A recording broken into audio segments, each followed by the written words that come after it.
My ex-girlfriend is there. I have to go pick her up. My husband exclaimed as he stared at a woman as if he were being drawn to her. I was stunned and speechless at his sudden outburst. This incident happened while we were on our way to the wedding venue in a car, on our wedding day. He slammed on the brakes, bringing the car to a stop, and seemed to be observing the situation for a while. The woman my husband was looking at was carrying a heavy load. Then, all of a sudden, he started panicking and said to me, "You're in the way. Get out of the car quickly." My name is Emily. I am a 29-year-old nurse. I met my husband, Steve, when we were introduced by a mutual friend, and we are the same age. I've been so busy with my job that I barely have time for dating. However, I do think about getting married if I find the right person, I once confided in a friend. To which she replied, "I know just the right guy for you. I'll introduce you to." She went out of her way to set up a meeting for us. At that time, I was working full throttle as a nurse. I was hoping to find a man who could support and stand beside me in my career. Steve turned out to be exactly the kind of man I had hoped for. He took great pride in his work and had this confident, dedicated approach towards everything. I rarely had conversations outside of work, especially with men. Although I was nervous, Steve showed understanding and concern by saying, "Nursing must be really challenging, especially nowadays. I think healthcare professionals face both mental and physical challenges." I felt deeply comforted by his words. I responded, "Yes, it is challenging. But seeing you, Steve, makes me feel like I need to step up my game." He looked a little embarrassed when I said that. I was attracted to Steve's easygoing nature. He wasn't just all seriousness. Things progressed smoothly between us, and we decided to get married. I felt we could go through life supporting and understanding each other without changing our lifestyles. I loved my job, so even after getting married, it felt natural for me to continue working. However, one day, Steve approached me with a rather stern look on his face. "We need to talk," he began. Concerned I might have done something wrong, I started to replay recent events in my mind. Then, out of the blue, he said, "Can you quit your job?" Shocked, I replied, "Why? I love my job." "Have I done something that bothers you?" He responded in a commanding tone, "Do you know how it looks when my wife works harder than me? From now on, you quit your job and focus entirely on the household chores, and I'll provide for us. Got it?" Frankly, I was taken aback. I had never seen this side of Steve before. I argued, "If you wanted a stay-at-home wife, you should have mentioned it before we got married." Steve mumbled, "I've never met someone so dedicated to their job. I thought if we got married, you'd handle household chores perfectly. I'm not good at it." Frustrated, I snapped, "Why not hire a housekeeper? Or are you just looking for a free perfect maid?" He replied, "Don't be silly. If I didn't enjoy being with you, I wouldn't have married you in the first place." Despite my reservations, considering our newlywed status and my feelings for Steve, I thought maybe I should try harder. After some thought, I said, "If that's your concern, I'll try to do better with the household chores. But I don't plan to quit my job. At least wait until your salary alone can support the two of us." Regardless, I continued working. My husband, seemingly very angry, not only refused to do household chores but also started to constantly monitor everything I did. Naturally, my burden just kept increasing. There were days when I had to cut corners on the housework while juggling my job. He would point out even the smallest things I might have missed in the chores. One day, fed up, I told him, "I get it, you're not into household chores. But it'd be great if you could help a little since we're both working." Steve sighed and responded, "How many times do I have to tell you I'm not good at it? You're the one finding it hard to balance work and home. Why not just quit your job?" I shot back, "When will you get it? We can't survive on your salary alone." Even when I talk back to him, it's like talking to a brick wall. As soon as the conversation turns to his earnings, he quickly changes the subject. One day he remarked, "You know, Amanda was perfect at these chores. I'm surprised there's such a difference between two women." If you can't handle housework, then as a woman, you're failing. I did marry you, after all, so be grateful. Amanda refers to the girlfriend my husband was dating before he met me. Even though we are married, I couldn't help but feel angry at being compared to his ex-girlfriend. Yet, I couldn't deny that there was some truth in what he said. While I'm reasonably trusted at work, I lack allure as a woman. I was aware that it wasn't just because I am a married woman. I knew I lacked femininity. I understood that, but being told so by my husband made me want to prove him wrong. However, the reality is that we couldn't live on my husband's income alone. So, I continued to work as usual, but made an effort to handle household chores more efficiently. My husband was always on the lookout for any chores I might have missed, but he eventually had nothing to complain about since I did everything perfectly. That's how peace finally came to our home. After a while, we had a dinner planned with both our parents. My mother asked about our wedding, and I happily shared my dream. I've been wanting to have a ceremony for a while now, and I've saved up a bit for it. I want to make it a glamorous event that everyone can enjoy. My proposal was met with enthusiastic agreement from my mother and mother-in-law, but Steve quickly dismissed my idea, saying, "Do we really need to go all out? Guests aren't really interested in our wedding, they just feel obligated to come and bring money. If they don't come, they worry they'll seem unsympathetic or bad at maintaining relationships. They just come because they feel they have to. Besides, nobody really cares about other people's happiness. Are you sure you're not just influenced by too many dramas?" And he laughed. I had never felt the way Steve described at friends' weddings, and I thought to myself that people like that just shouldn't come. I couldn't help but get angry. Steve went on, "If you have that much saved up, I wish you'd share some of it with me as a reward for my hard work. I want a motorcycle. Let's skip the wedding and honeymoon expenses and use that money for my motorcycle." And then he unilaterally proceeded to plan for a cheap wedding and honeymoon to save money for his motorcycle. When I looked at my parents, their faces were tense. They seemed to be holding back their true feelings. Before I could sort out my feelings, my in-laws spoke up. "Steve, that's enough. You can't just dismiss Emily's wishes and only think about yourself. How can you even think about using the money she saved for our wedding on a motorcycle just for yourself?" My mother-in-law scolded him. My father-in-law added, "People have different views about weddings, so it's inevitable that you and Emily would feel differently. But, you can't just outright deny her opinion, insult her, and then try to take her money. Do you realize how petty you're acting right now? If you continue like this, she might divorce you before you even get married." I told Steve, "I've never once felt unimpressed or uninterested at any wedding I've attended. When I see a bride looking happy, I can't help but tear up. It's a moment when I can really feel that the groom cherishes his wife, and I even thank them for inviting me to their ceremony. I have friends who've planned events at their weddings to entertain the guests, and it was really fun. But I guess you think differently, and that's okay. How about we try to save on the wedding and put that money towards a better honeymoon?" I was glad that my in-laws scolded him, but no matter how much others tried to get through to him, it was meaningless if Steve himself wasn't willing to change.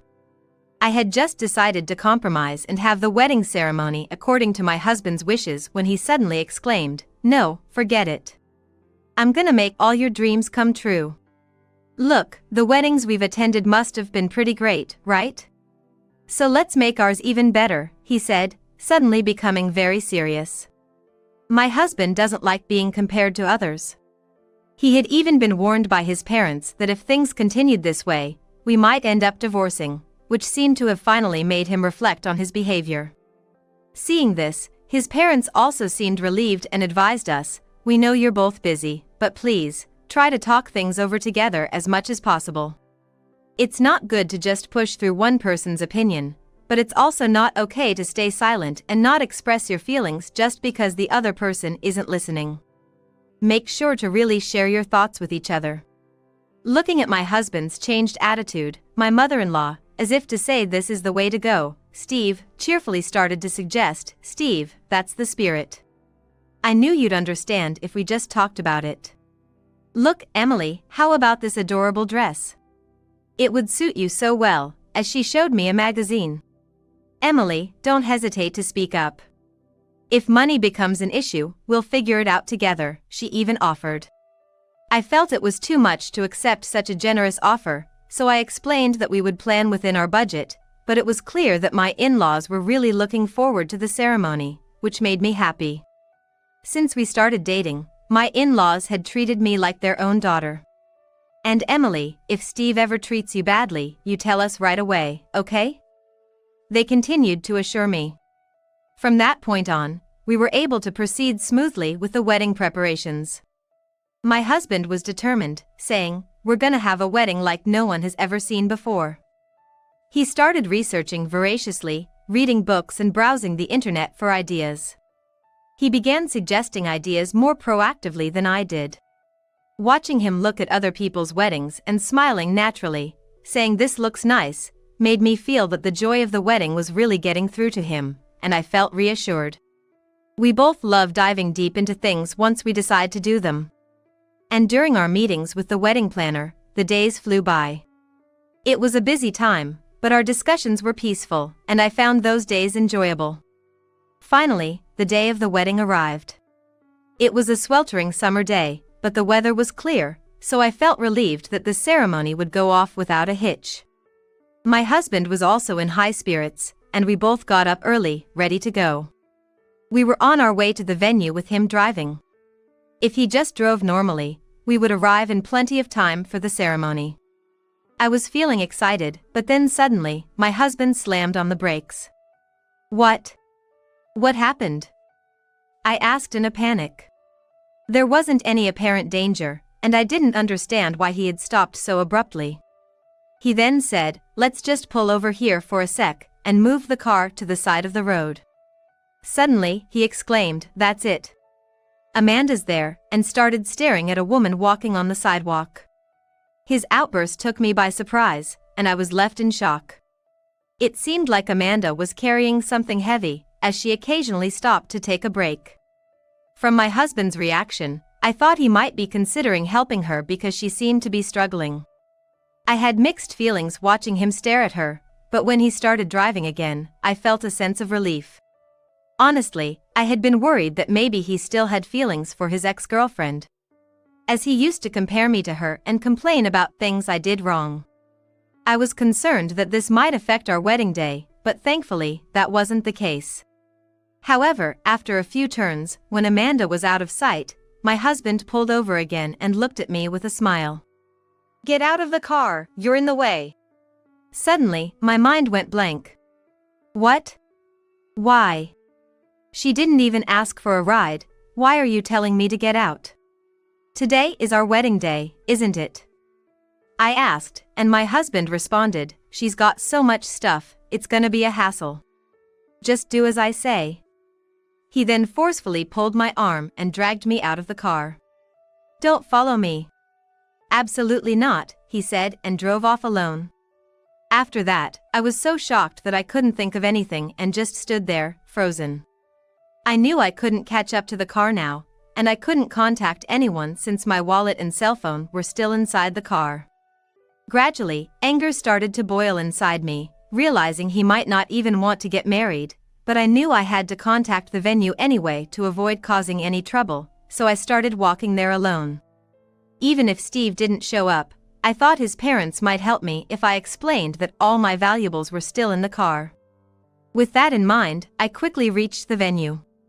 Luckily, I had left home early, and the distance wasn't too great, so I managed to arrive on time. However, honestly, I was exhausted from walking under the scorching sun without even a parasol. As I entered the building, intending to take a break, there was my husband, looking utterly dejected. I understood that he, traveling by car, would arrive before me, walking. But why was he here when he was supposed to meet Amanda? As I was wondering about this, my mother-in-law, who seemed to have noticed me, rushed over in a panic. "Emily. My stupid son, I'm really sorry about him. It was hot outside, wasn't it? Are you okay? Here, drink this," she said, handing me a bottle of water. After thanking her and taking the water, I asked my husband, "Hey, what happened to Amanda?" He bluntly responded, "Oh, she said she didn't need help and ran off. Some guy I didn't know protected her and took her away. So, I had no choice but to come here." He looked as if his mind was somewhere else. Noticing my suspicion, my in-laws harshly reprimanded him, saying things like, "We told you this before, but we can't believe you'd abandon your bride on your wedding day to talk to an ex-girlfriend. What were you thinking? We know you might not be forgiven, but you better apologize sincerely." My husband was completely disheartened. Then, my mother-in-law sadly shared, "Actually, we were too excited and came here way before you two were supposed to arrive. But when only Steve showed up, we grilled him, asking where is Emily, and that's when we understood the situation. I then asked my husband, after Amanda turned you down, why didn't you come back for me? He explained, she got really mad, called me a good-for-nothing, and I just lost all my will to do anything. I figured you'd eventually come to the venue, so I thought I'd just wait for you here." Looking closely, I could see his cheek was red and swollen, which I later found out was because his father couldn't hold back and had punched him. Neither of us could shift our mood towards the wedding now, and just then, Amanda arrived. Next to her was an unfamiliar man, whom she introduced as her husband. Amanda's husband glared at Steve. "So, you tried to forcefully get a clearly unwilling woman into your car, but ran away the moment you saw another man's face?" I heard everything from Amanda. "You've been stalking her even after breaking up, right? And today, on the day of your own wedding, you leave your bride and hit on your ex? That's just low," he exclaimed angrily. After giving Steve a scornful look, Amanda turned to me and said, "We did date, that's true. But we've broken up, and I have no interest in him anymore. I never imagined he'd leave his bride on their wedding day to come talk to me. I'm really sorry." I hurriedly stopped her as she apologized with a gloomy expression. "No way! No matter how you look at it, this person is the one at fault. Please, don't apologize." At the sound of my voice, Amanda seemed relieved and took a deep breath. Then, as her husband lost his target for his anger, he glared at me and started to cry. "If you had just stopped me more, none of this would have happened. Don't you feel any pain in your heart seeing me being blamed like this?" As I was about to retort, dumbfounded, that it serves him right, Amanda and her husband started berating mine. Amanda angrily said, "Enough is enough. I kept quiet before because I was the only one being troubled, but now you've gone and bothered my precious husband, and I won't forgive you for that. You're not getting away with this for free." She glared at my husband as she spoke. Her husband also glared at mine with a look of disdain, saying, "Who do you think you are? You've hurt both your own wife and someone else's, and now you're playing the victim?" I then asked Amanda, "Neither you nor your husband did anything wrong. In fact, I should be the one apologizing for all the trouble caused by my husband. From what he said, am I right in assuming that he has been asking you to get back together with him?" After a deep sigh, Amanda nodded vigorously. "Actually, we live quite close to Steve's parents' house. He's ambushed me pretending it was a coincidence several times before, demanding that we get back together. I've been clear but gentle in my refusals. He has a temper and is quick to violence, so I kept it a secret from my husband. But after today, I think I should have told him sooner," she said, her expression on the verge of tears. Her husband added, "I understand why my wife couldn't talk about it before. Seeing how unreasonable this man is, who knows what he might have done if we had just outright denied him. I don't intend to blame my wife. Seeing such a caring couple, I felt that, though they were complete strangers, Amanda was indeed lucky to have married a good man. I apologized to Amanda, "I'm so sorry for causing you trouble. When he said he was busy with work late into the night, he was actually going to your place, wasn't he? I'm really, really sorry." Then, turning to my still unsatisfied-looking husband, I scolded, "You need to apologize too. You've caused trouble for so many people, what are you going to do about it?" He only frowned in response. But Amanda's husband, losing his patience, interrupted. "An apology would be fine. With that look on his face, I doubt he's truly remorseful anyway. In any case, I don't want anything to do with you. Promise me you'll never approach my wife again. He yelled, and my husband, face red, stepped forward towards him. I was with Amanda before she met you. That means I understand her better than you do. I want to get back together with her. If you're lonely being divorced and single, I'm willing to swap wives with you. Let's do that. My wife is a hard worker, so she's got money. My husband declared, as if it were a brilliant idea. At his complete lack of understanding, not just I, but also Amanda and her husband were left speechless. Watching him excitedly talk about the day we'd get divorced and the day he'd register his marriage with Amanda, I made up my mind. Anyway, let's call off the wedding. I told my husband just that, and I apologized to my in-laws. I'm sorry. I know you were all looking forward to today, but as you can see, I cannot marry your son.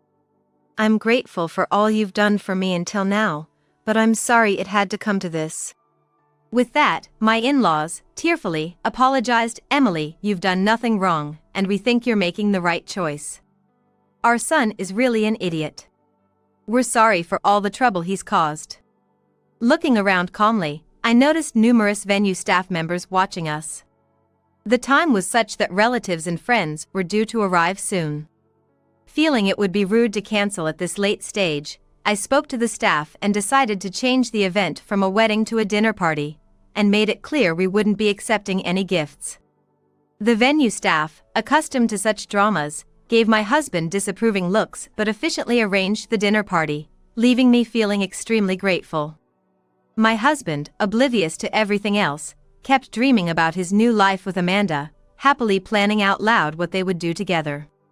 Even in the face of their disgusted looks. Seeing his attitude, I was just dumbfounded.